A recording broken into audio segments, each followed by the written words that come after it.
है, जाम कहीं भी लग सकता है। और गोरखपुर का शो था, हम वो डांसर नहीं है, फेल करने वाले नहीं है, भले लेट जरूर आएंगे। एक मिनट, हम तो आपस की बात कर रहे थे। हमारा रात को कार्यक्रम जो कार्यक्रम बुक किया है, सोचिए उसका क्या स्थिति होगा अगर हमें उंगली उठाए। तो मैंने आपको शिवानी जी, आपका मैंने नाम लिया, आपका मैंने नाम भी नहीं लिया। हम आपस में बोल रहे थे, हम लोग आपस में बात कर रहे थे। कोई बात नहीं, मत गुस्सा हो। नहीं, गुस्सा वाली बात नहीं है। इधर आइए। अगर पूरा टीम लगा और शिवानी जी किसी एक कलाकार की वजह से पूरा कार्यक्रम अगर रद्द हो जाए ना, तो कलाकार के ऊपर बीतता है, आपको पता है।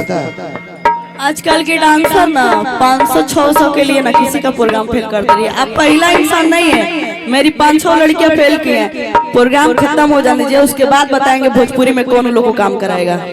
बहुत बढ़िया, वाह। इसीलिए मैंने बोला, इसीलिए मैंने आपको नहीं बोला। रात के जो हमारी स्थिति रही बिस्केटिंग हुई। अरे बैठी का बैठे खड़े हुए माइक कि एको मोर बाबा तार की मोबिल डालता। सब साफ पता चल रहा है, साफ पता चल रहा। पगला सूखा नहीं गिल डाल रहा है कि केहू सूखा डालता, केहू गिल डालता। ए राजा कहो कि केहू सूखा डालता, केहू गिल डालता। एगो मोर बाबा तार की मोबिल डालता। साफ पता चल रहा है मोबिल डाल रहा है। कि साच कहतानी बिना चढ़िए के बानी।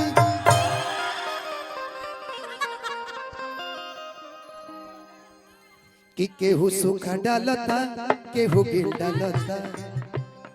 कि एगो मोर बाबा तार की मोबिल डालता। मोर बाबा तार की मोबिल डालता। एगो मोर बाबा तार की मोबिल डालता।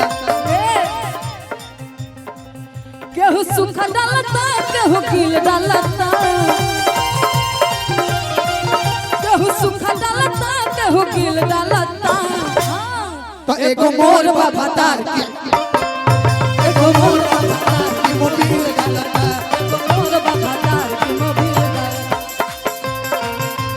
बबुआ के हवा काम नहीं करता वे, जहिया से बढ़ल बा बबुआ के हवा।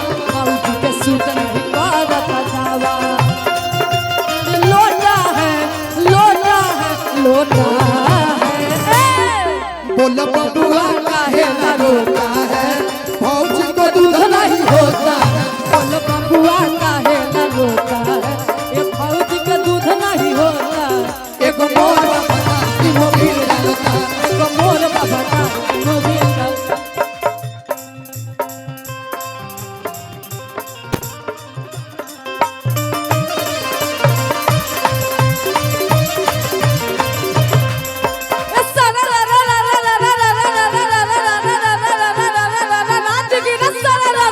बाई बा बखलाड़ी बा,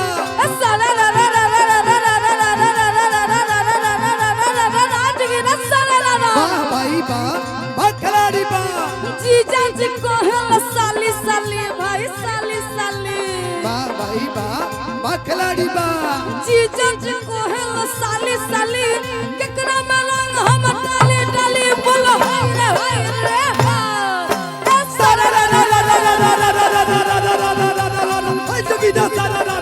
भाई वाह कलारी वाह।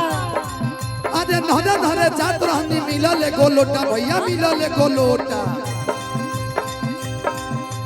नहरे जात रहनी मिलल एगो लोटा। उ लोटा भौजी के दानी भाई जोड़ा बेटा बोलो हाय रे हा।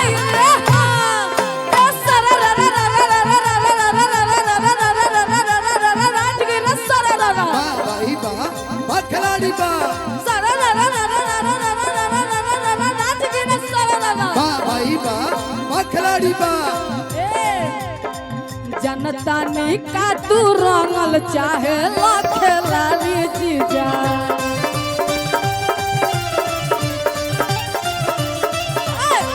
जनता ने का तू रंगल चाहे खेला रे जीजा, चाहे खेला जीजा रंग न दे हम अपन चीजा ए खिलाड़ी जीजा रोने ना दे हो अपन जीजा ए खिलाड़ी जीजा रंग न दे हम अपन चीजा ए खिलाड़ी जीजा।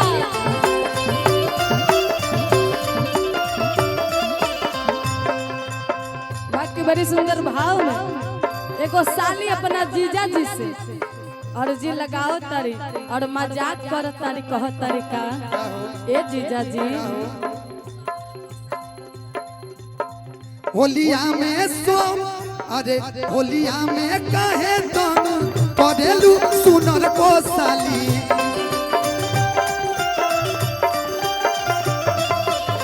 होलिया में तुम कहे पढ़ेलू सुनर को साली अरे आवो ना डाली हाली हाली ए सुनर को साली ना डाली हाली हाली ए सुनर को साली आवो ना डाली हाली हाली ए सुनर को साली बाकी में सुनर है ए जनतानी को तू रंगल चाहे लाख लाली जीजा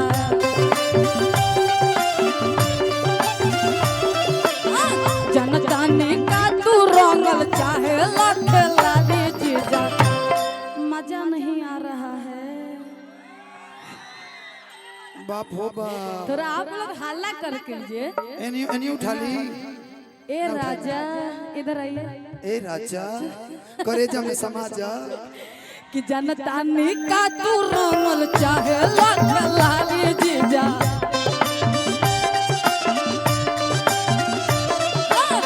जनतानी का तू रंगल चाहे लाख लाली जीजा चाहे लाख लाली जीजा एक बार हाला करके और रंग न दे हम अपन चीजा एक लाली जीजा रंगे ना दे हो अपन जीजा ए खिलाड़ी जीजा रंग न दे हम अपन चीजा एक लाली जीजा।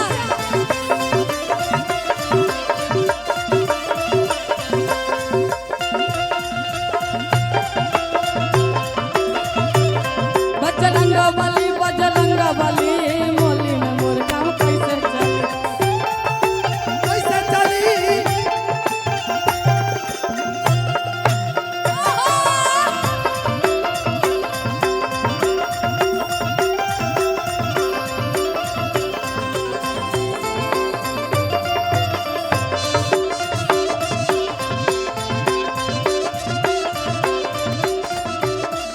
बाकी आगे साली बताओ तरी अपना जीजा जी से और साली कहत जी? तरी ए जीजा जी बोली साली जी रउआ हर साल ताई लगा के रंग लगा के चल जाइला ताई बेरी कुछ और ही लगाई मोबी ए होलिया में हमारा से ढेर जे बहसवा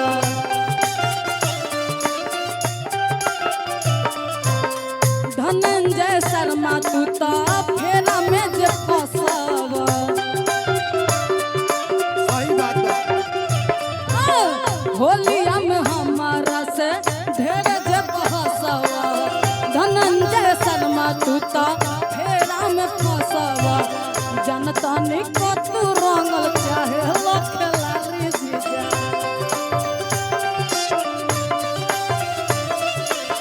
जनतानी का तू रंगल चाहे लाख लाली जीजा अरे चाहे लाख लाली जीजा ए रानी रानी पिया द डीजल मरी पानी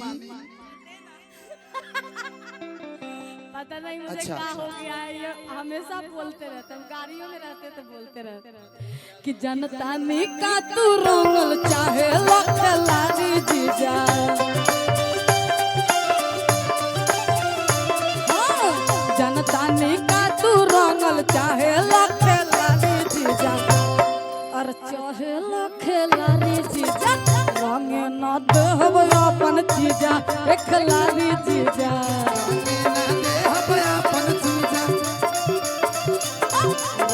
ना दे हवे अपन चीजा एक खिलाड़ी जीजा